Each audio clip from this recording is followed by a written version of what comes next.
بسم اللہ الرحمن الرحیم نحمدہ ونصلی علی رسولہ الکریم۔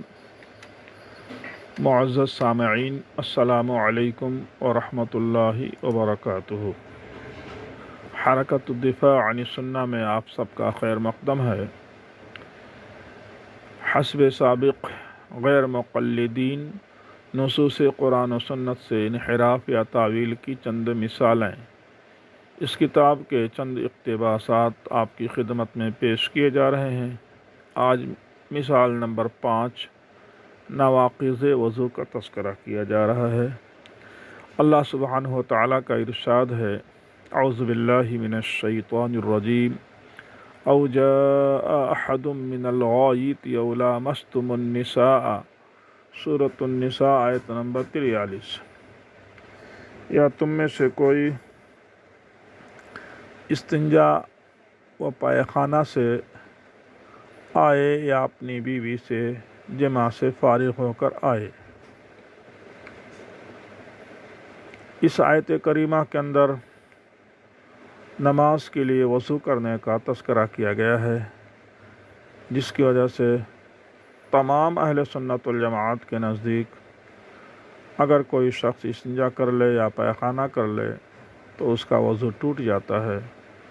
یا ایسے ہی او لامستم النساء، یا عورتوں سے جماع کر لے، عورتوں سے چھو لے، مباشرت فاحشہ کر لے تو اس سے بھی غسل ٹوٹ جاتا ہے۔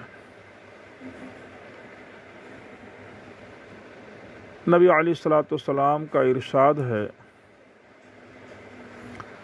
قولہ علیہ السلام، اذا جلس بین شعبها الاربع ومس الختان الختان فقد وجب الغسل۔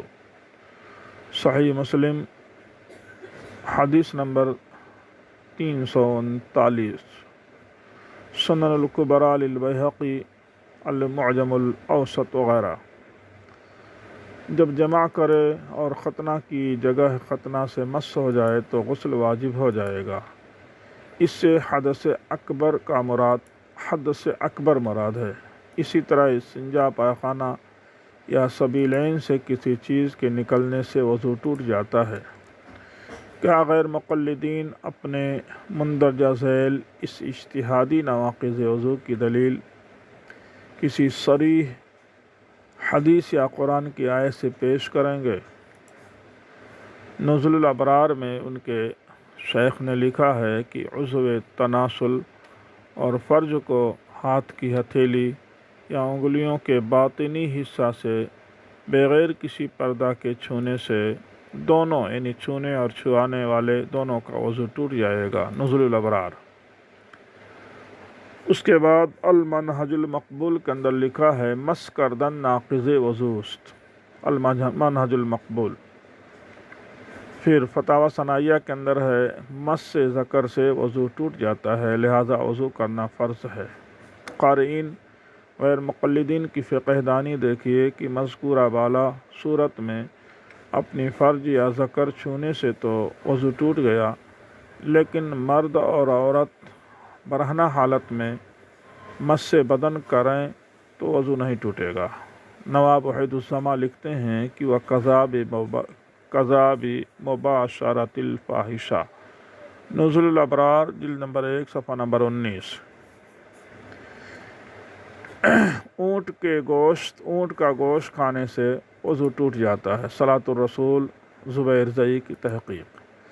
اسی طرح بعض غیر مقلد علماء کہتے ہیں کہ میاں اگر اکسال کا شکار ہو جائے تو اس پر غسل فرض نہیں ہوتا۔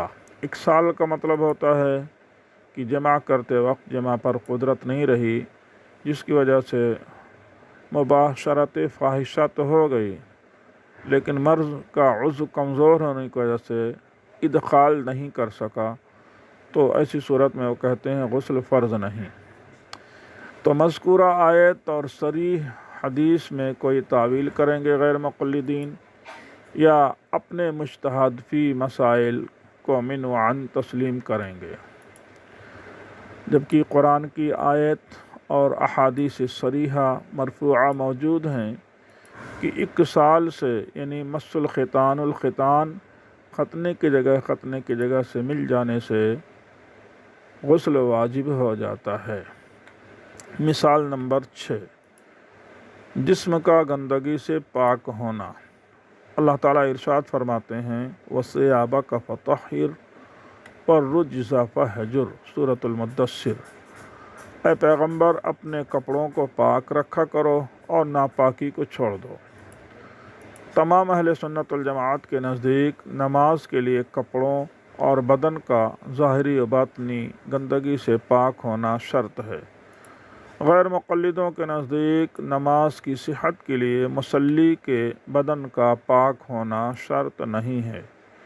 نواب صدیق حسن فرماتے ہیں کہ پس مصلی با نجاست بدن عاصم است نمازش باطل نیست، بدور الاحلہ صفحہ نمبر 38۔ یعنی مصلی کے جسم پر گندگی ہو تو گناہ ہے لیکن اس کی نماز باطل نہیں ہوگی۔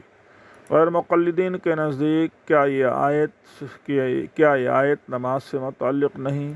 اگر ہے تو محکم ہے یا منسوخ؟ اس پر عمل سے کیا چیز مانے ہے؟ یا یہ کہ مسلک کی حفاظت کے لیے اس آیت مبارکہ کو آپ نے مسترد کر دیا یا اپنے شیطانی اصول کے بھینٹ چڑھا دیا؟ مثال نمبر 7، کپڑوں کا پاک ہونا۔ اللہ تعالیٰ ارشاد فرماتے ہیں وَثِيَابَكَ فَطَهِّرْ، سورہ مدثر، اور اپنے کپڑوں کو پاک رکھو۔ تمام اہل سنت والجماعت کے نزدیک نماز میں کپڑوں کی پاکی کے لیے یہ آیت صریح ہے، اس لیے نماز کی صحت کے لیے کپڑوں کا پاک ہونا شرائط نماز میں قرار دیا گیا ہے، یعنی نماز کی یہ شرط ہے۔ اس کے برخلاف غیر مقلدوں کے نزدیک نماز کی صحت کے لیے کپڑوں کی پاکی شرط نہیں ہے۔ کیا یہ آیت نماز کے لیے نہیں ہے یا غیر مقلدین اس آیت کی کوئی تعویل کریں گے؟ غیر مقلدوں کے امام اپنی کتاب عرف الجادی کے اندر لکھتے ہیں ہر کی درجامہ نماز گر گزارید نمازش صحیح باشد، عرف الجادی صفحہ نمبر 22۔ کیا میں اب سوال کر سکتا ہوں کہ آیت صریح اور محکم ہونے کے باوجود قابل عمل کیوں نہیں ہے؟ کیا یہ بھی منسوخ ہے؟ اس کا ناسخ کیا ہے؟ یا یہ کہ غیر مقلدین اپنے شیطانی اقوال سے توبہ کریں گے اور قرآن و حدیث پر عمل کرنے کی کوشش کریں گے؟ اللہ تعالی ہم سب مسلمانوں کو قرآن و حدیث کے اوپر عمل کرنے کی توفیق عطا فرمائے اور غیر مقلدوں کے شیطانی مسلک سے، ان کی تلبیسات، ان کی خباثت، ان کی خیانت سے پورے امت کی حفاظت فرمائے۔